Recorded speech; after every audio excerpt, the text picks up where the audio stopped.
Hello বন্ধুরা, আশা করছি সকলেই ভালো আছেন। আজকে নবম শ্রেণীর ক্লাসে ভূমিরূপের পর্বতের শ্রেণীবিভাগের আগ্নেয় পর্বত সম্পর্কে আমি ছেলেদের সঙ্গে আলোচনা করছিলাম, দেখতেই পাচ্ছেন। তো ছেলেদেরকে জানালাম যে আগ্নেয় পর্বত কীভাবে তৈরি হয়। আগ্নেয় পর্বত একটা উদাহরণের সাহায্যে বুঝিয়ে দিলাম যে দেখো, যে শীতের সময় খেজুরের রস যখন জাল দিয়ে গুড় তৈরি করা হয়, তখন খেজুরের রসটা যখন গুড় হব হব মুহূর্তটা হয়, যে টগবগ করে ফুটে, ঠিক তেমনি ভূপৃষ্ঠের অভ্যন্তরে যে ম্যাগমা রয়েছে, সেই ম্যাগমাগুলি ওই রকম টগবগ করে ফুটছে এবং বাইরে বেরিয়ে আসার চেষ্টা করছে। সবসময় বাইরে বেরিয়ে আসার চেষ্টা করছে। ভূপৃষ্ঠের কোনো ফাটল বা দুর্বল অংশ পেলেই তারা বাইরে বেরিয়ে আসছে। বাইরে বেরিয়ে এসে সঞ্চিত হচ্ছে।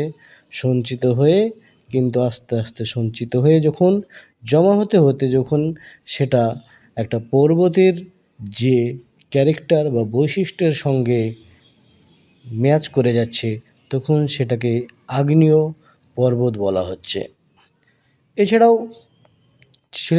তাদেরকে জানিয়ে দিলাম যে পাঁচ সংস্থান তত্ত্বে আমি তোমাদের পড়িয়েছিলাম, যে ভূপৃষ্ঠের অভ্যন্তরে অনেকগুলি পাত রয়েছে। সেই পাতগুলো সবসময় মুভমেন্ট করছে। এই পাত চলনকে তিন ভাগে ভাগ করা হয়: অভিসারী, অপসারী এবং নিরপেক্ষ। তোমরা জেনেছিলে যে অপসারীতে দুটো পাত পরস্পর থেকে এক জায়গায় ছিল, দুদিকে সরে যাচ্ছে।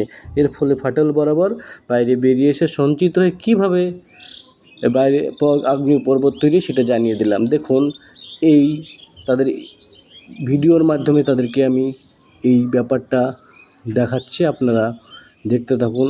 আশা করছি ভিডিওটি ভালো লাগবে। যদি ভিডিওটি ভালো লাগে, সকলেই লাইক, শেয়ার, কমেন্ট করে পাশে থাকবেন। এটা হচ্ছে আমাদের আল আল্লম মিশন, রামনগর, মুর্শিদাবাদের।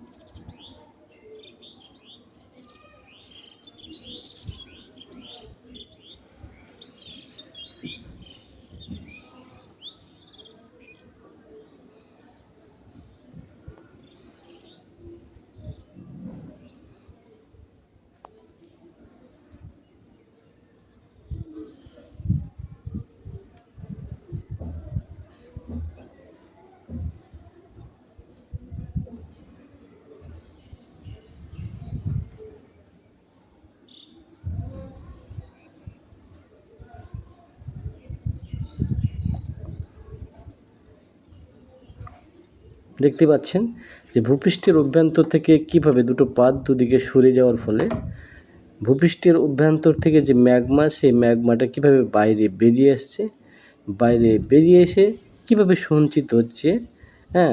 এই ভিডিওটি দেখতে পাচ্ছেন। ভূপৃষ্ঠের অভ্যন্তর থেকে ম্যাগমাটা বেরিয়ে আস্তে আস্তে কিভাবে সঞ্চিত হচ্ছে।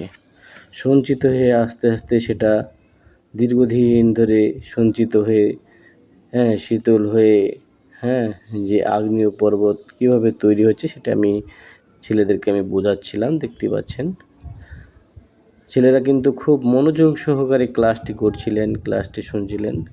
আমার খুব ভালো লাগে। ছেলেরা খুবই ভদ্র, পোলাইট, এরা খুবই আগ্রহ। দেখছেন কত সুন্দরভাবে সেটা আমি দেখিয়ে দিচ্ছিলাম। এভাবেই কিন্তু আমরা আমাদের ছেলেদেরকে বিশেষ করে ছেলে মেয়েদেরকে এভাবেই আমাদের মিশনে উন্নত প্রযুক্তির সাহায্যে শিক্ষা দিয়ে থাকি। দেখানো হচ্ছে কিভাবে প্রতিসারী সীমানা বরাবর দুটো পাত দুদিকে সরে যাওয়ার ফলে কিভাবে ভূপৃষ্ঠের অভ্যন্তর থেকে যে ম্যাগমা, সেই ম্যাগমাটা বাইরে বেরিয়ে এসে সঞ্চিত হয়ে কিভাবে এই পর্বত তৈরি হয়, আগ্নেয় পর্বত, সেটা আমি দেখিয়ে দিলাম। আশা করছি ভালো থাকুন।